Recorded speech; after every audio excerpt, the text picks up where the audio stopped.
Kratos, Freya, and Mimir's head. Enter the home of the Norns, tentatively.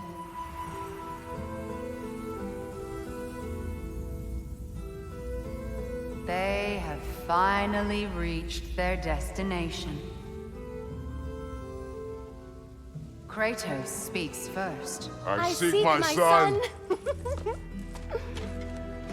You know the child is in Asgard. No, you seek what all who search for us seek. To know the ending to your story. The ghost of Sparta furrows his brow menacingly. He resists the urge to grunt. Oh, he fails. You come to us, piteous archetypes, seeking freedom from your scripts. As if knowing your lines would grant you the power to rewrite them. Speak plain. You will die, Kratos of Sparta.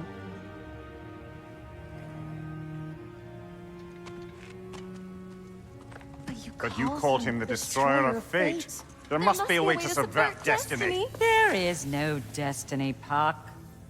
The protagonists are speechless. They do not understand. There is no grand design, no script. Only the choices you make.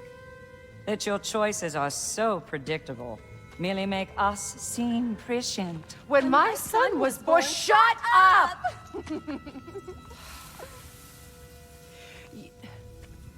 Your prophecy said he would die a needless death. And he did. Because you could not let him go. Because he thirsted for revenge. And because you kill gods. But what Kratos did, it was not out of hate. Should I bring him a crown then? He still slays gods, but now he's sad about it? You are the sum of your choices, nothing more. And because your choices never change, you will learn that Heimdall intends to kill your son in Asgard, and you will do what you do best. And then Ragnarok. The skies burn, the curtains fall. Exunt omnes. Heimdall. Again, he misses the point. Focusing on the second act to the exclusion of the final. A common mistake in storycraft. We are leaving.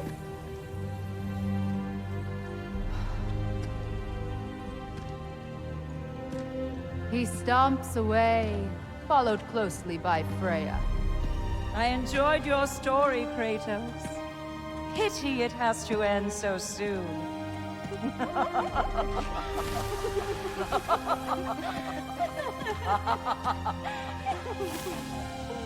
Well.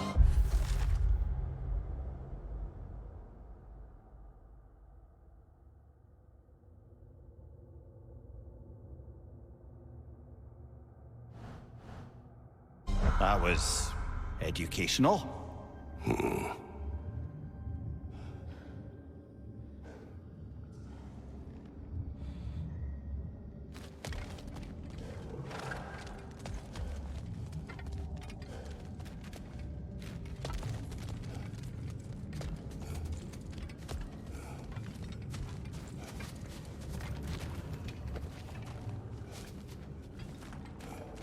Let us leave this place.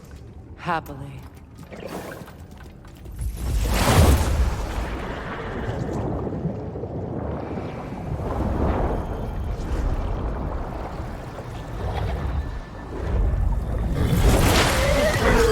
That's better. I can feel things getting more normal already. Wait. That tree. Well, isn't that interesting? What is this? That's the noose, brother. The one Odin hanged himself with. As part of his endless, mad quest for secrets of life and death and what have you. What are you doing? It's a charged object, significant to Odin. Perhaps I'll find a use for it. Brother, what they said about the boy? Will not happen. Oh, I agree. It will not happen. We will not let it. Of course we bloody won't. The question is how. You wouldn't seriously consider killing Heimdall, would you? I will do what I must. Oh, is that all? You're wrong to dissuade him, Mimir. You know Heimdall. I grant you that he's a spiteful, vicious little shit. And so loyal, Odin entrusted him with Gjallarhorn. If we have the chance to eliminate him before Ragnarok, we shouldn't hesitate. Considering his powers of foresight alone, that is an if of mountainous size.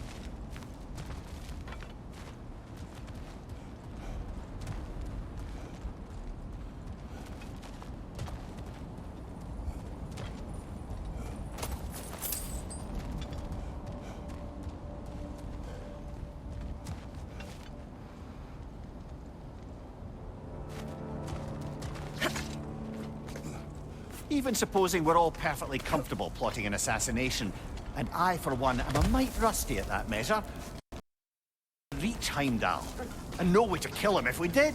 I have killed gods greater than him. I don't doubt that, brother, but it's hardly my point.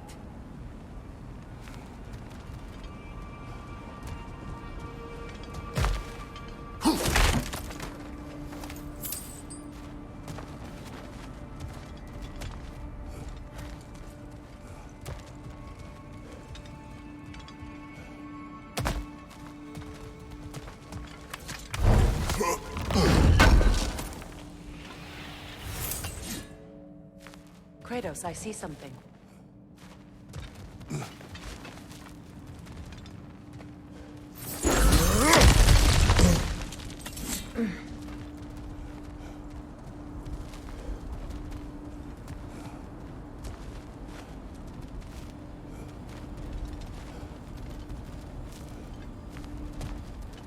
That's the wrong way up if you want to get out of here.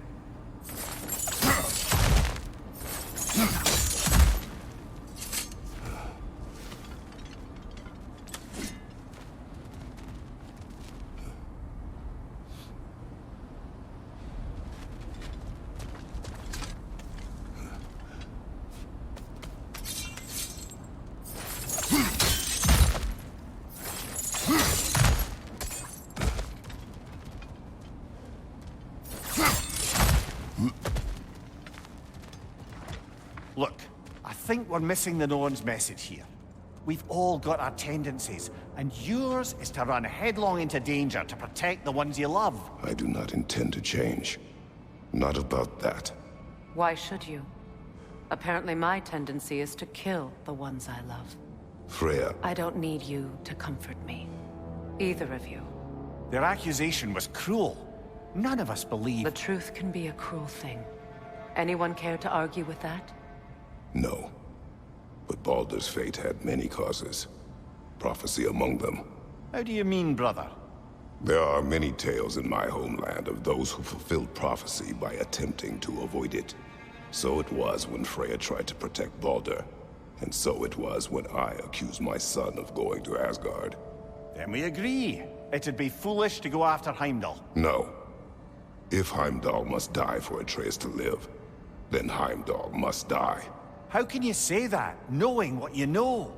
Because if Heimdall is a threat to my son, I must act. It is my... Your nature. Well played, Norns.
Let us find a gateway.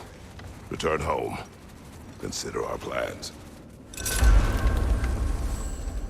Listen, brother. Before you make any hasty decisions, why don't you blow off a little steam? I'm sure there was some loose end we meant to circle back to. Give your mind a little time to process everything. I suspect there's unfinished business here at the lake, though I'm certainly happy to spend time somewhere other than Midgard. It's your choice, brother.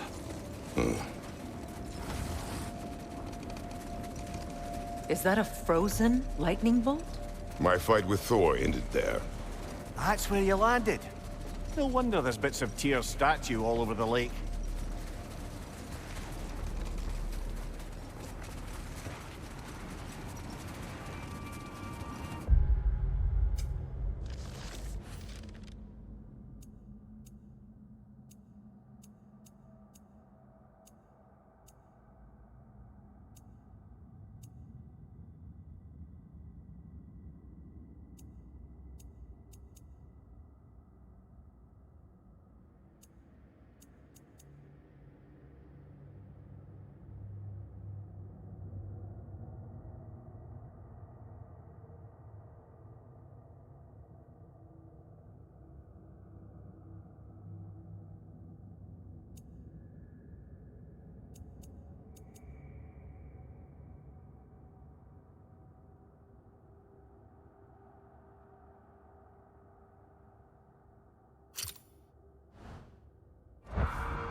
Norns have any good news for you?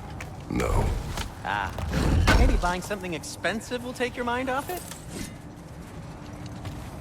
I'm here for you.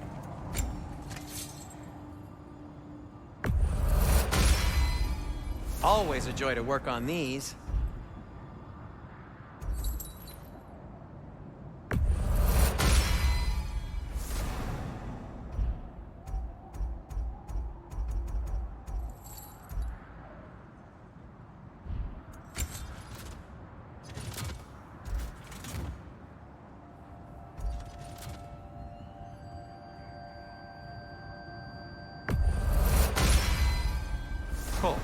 Their deaths will be painless. Ish.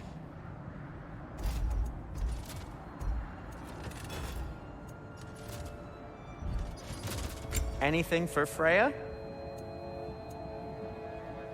Kratos? I'll heat up the forge.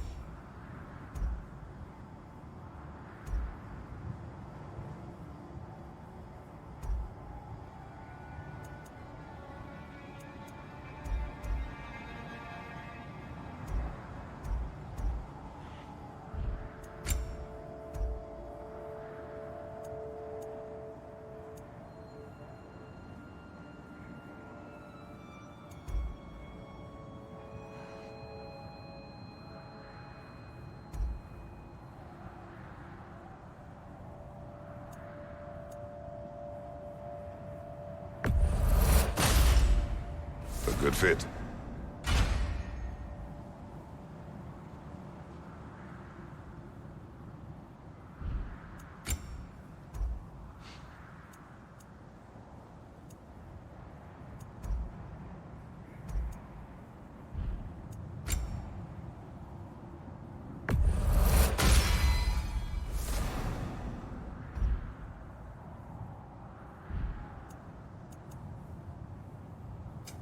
Want something in particular?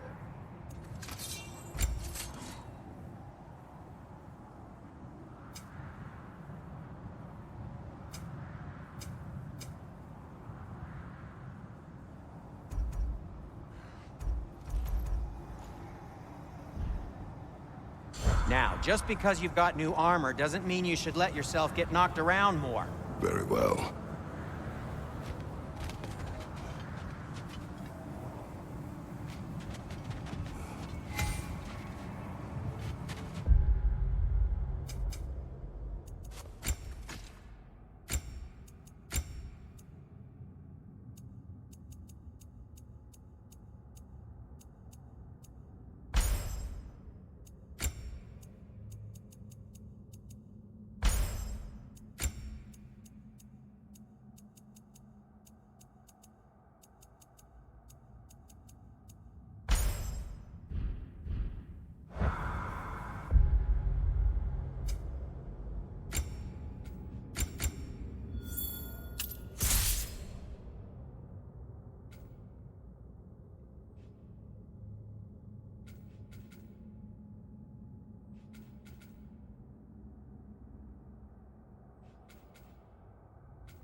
Look, there's some debris over there. I'm guessing from Tyr's poor statue.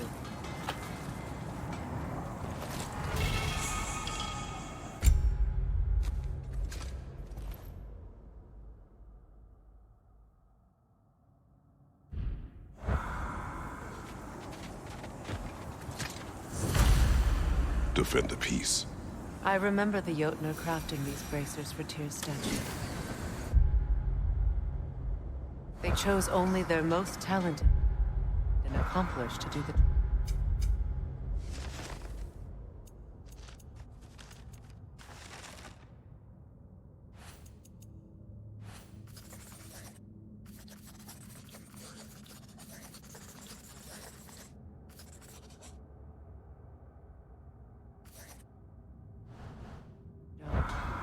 You have a good memory, Freya. Like Tyr, the Jotnar also believe the best offensive strategy is a good defense. So, this is how they chose to honor him. The Giants were not wrong.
Another gravestone.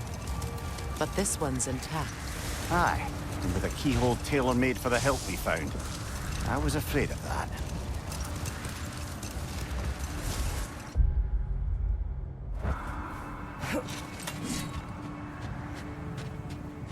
That must be Tyr's helmet from his statue.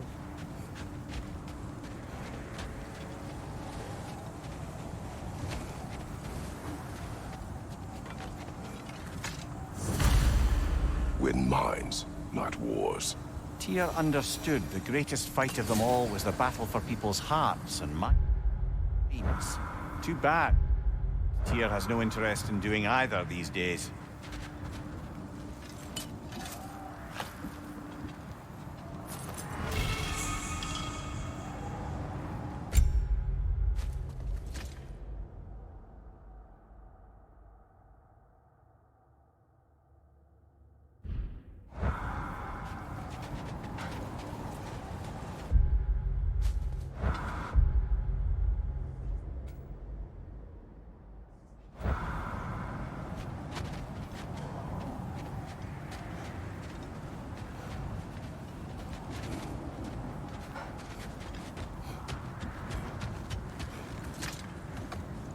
You know, I would have beaten you What? earlier, if Atreus hadn't been there.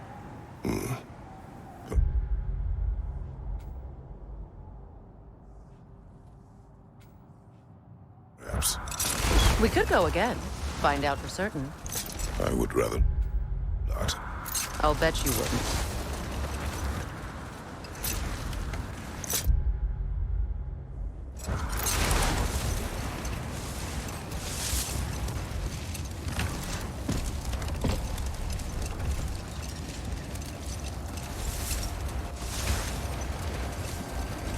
Freya, you were just beginning to tell us the story of Hrimthur, the stonemason's son, and the wager Odin and Vol'jin.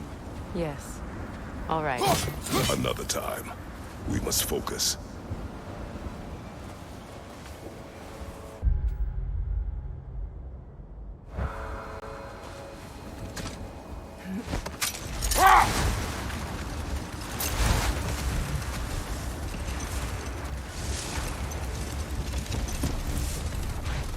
Freya, you were just beginning to tell us the story of Hrimthur, the stonemason's son, and the wager Odin and Vol'jin. Yes. All right. A mysterious mason had to build the entire wall in 3 turns of the season. 2! It was 2! And if he was late, he'd be owed nothing. But if he succeeded, he was promised an audience with the queen.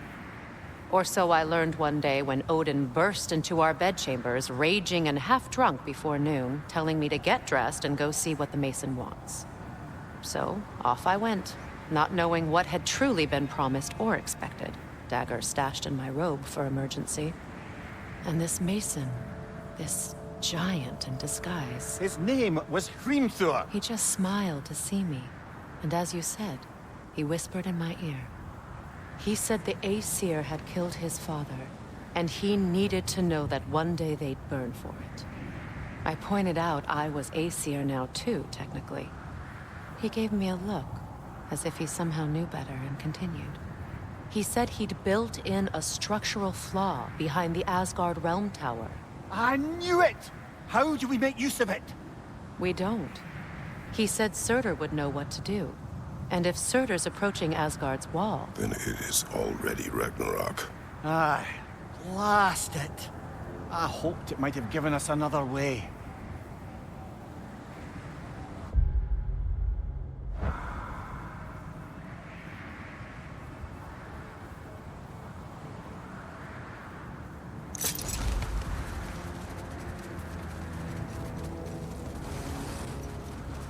Brother, about the oracles of your lands, would you say they manipulated events? Did they have an agenda? I do not doubt they held their own interests first, but in my experience, they could be easily fooled by their own prophecies. Would that be a specific experience, brother? Once, I sought the Oracle for a means to break my bondage to Ares. One priestess had visions that showed her Olympus would be brought to ruin by the god of war. Therefore she helped me, intending to undermine Ares and protect her realm. She did not foresee that I would kill him and take his office. In the end, I proved her vision of doom correct. So the Oracle herself brought about the very future she hoped to avoid. I suppose we're in fine company at that. Isn't that the spear from Tyr's statue? Wish for peace. Be ready for war. Well, I think that's the last of it. Doubtful we'll find any more interesting bits. I always admired the love Tyr inspired. Where I come from, gods of war are not revered in such a way. Not all gods of war are the same, brother. No, they are not.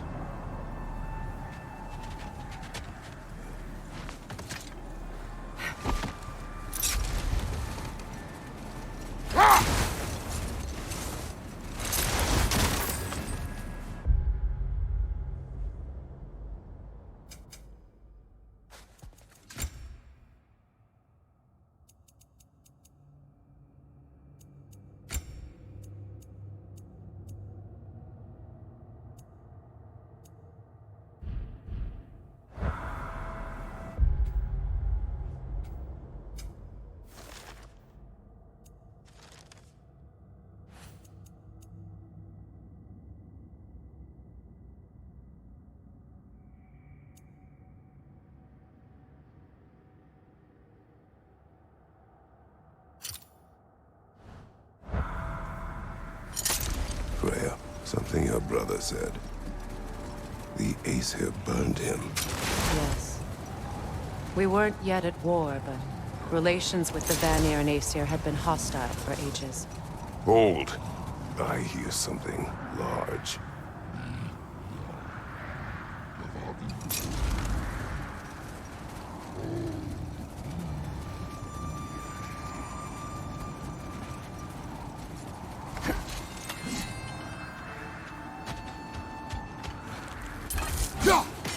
You're free, little one.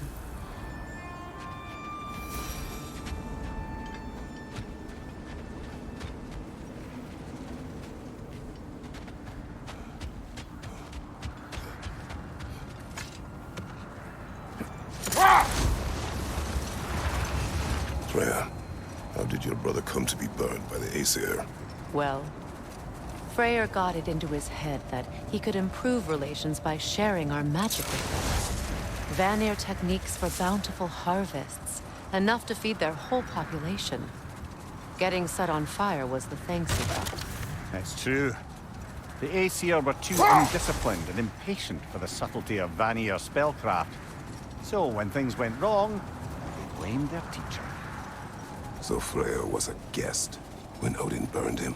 Not exactly. Odin didn't mind locking Freyr up. He saw the potential of the magic and wanted to know more than how to improve crop yields. It was a mob of lesser Aesir, bitter and short-sighted, who tied him up and lit him aflame as punishment for the sabotage they imagined him guilty of. Obviously, he survived. In fact, he used the opportunity to escape. But such an affront made war inevitable. Freyr certainly wasn't the same after that. At least for a while. Not now.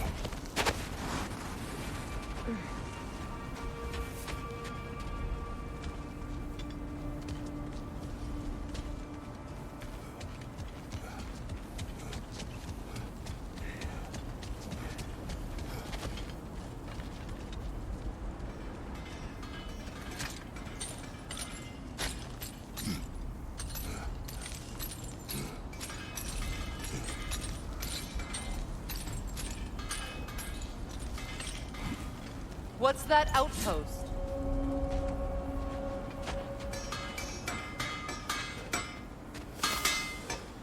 How can I help?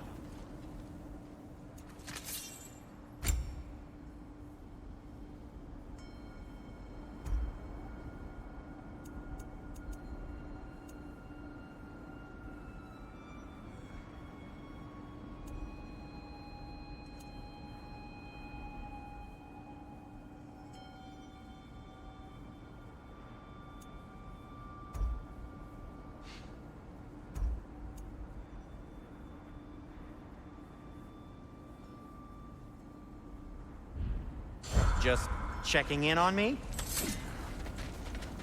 Mimir, look. Another Fjotalund marking. Aye, this place must have been part of Sigrun's kingdom. A first outpost preceding further expansion.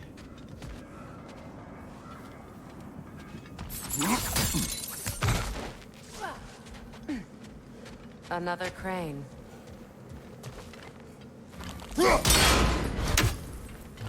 Seems it only rotates in the other direction.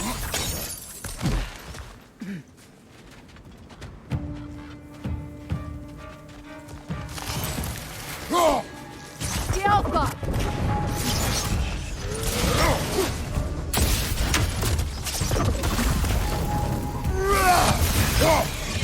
Good, that's the way!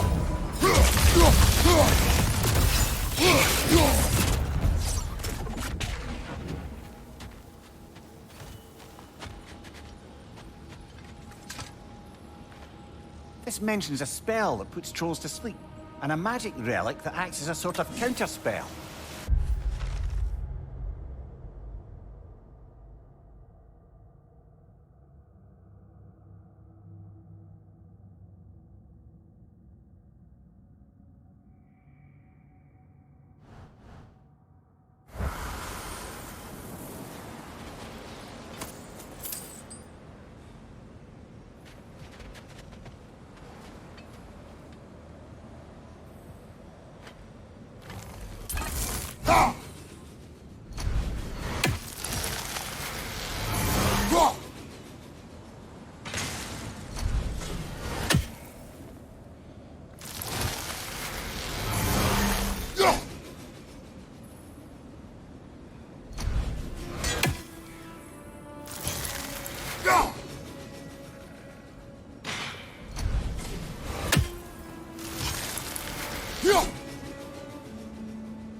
We never do seem to get rid of those things.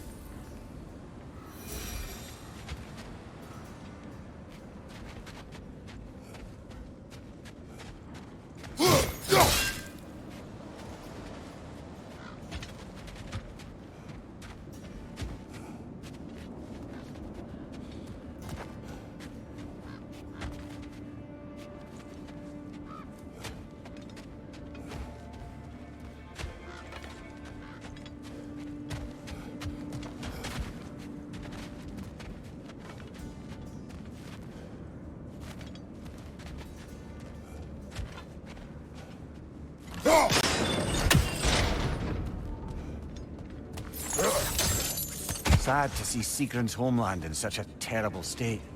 You know, Mimir, If you want to take a tour of it, you might not like everything you find. This kingdom is in ruins, overrun by blood-crazed raider clans. I expect to not like a great many things we find here.